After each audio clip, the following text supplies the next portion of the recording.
Friends, welcome to Geetha சமையல். வாங்க மதிய சாப்பாடு பார்க்கலாம். அதுக்கு முன்னாடி கீதா சமையல் ஸ்பெஷல் ஃபுட்டில் மூலிகை இட்லி பொடி இருக்குது, சத்து மாவு இருக்குது, கருப்பு உளுந்து கஞ்சி மாவு இருக்குது, நிலங்கு மாவு இருக்குது, வெயிட் லாஸ் பவுடர் இருக்குது, தாளிப்பு வடகம் இருக்குது, அதுக்கப்புறம் இன்ஸ்டன்ட் புளி சாதா பவுடர் இருக்குது. தேவைப்படுறவங்க ஸ்க்ரீனில் தெரிகிற வாட்ஸ்அப் நம்பருக்கு மெசேஜ் பண்ணி வாங்கிக்கோங்க, வெப்சைட்லேயே ஆர்டர் பண்ணி வாங்கிக்கோங்க. சுட சுட சிக்கன் பிரியாணி ரெடி. இப்போதான் செம்ம சூப்பராக வந்திருக்கு.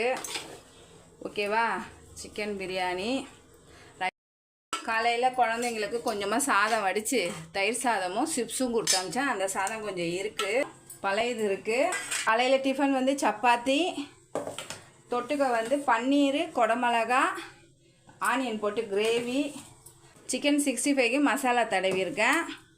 கொஞ்சமாக தூதுவளை ரசம், ஆனியன் கட் பண்ணி வச்சுருக்கேன், தயிரை எடுத்து வச்சுருக்கேன். சாப்பிடும் போது மிக்ஸ் பண்ணிக்கலான்னு சொல்லிட்டு ரைத்தாக்கு.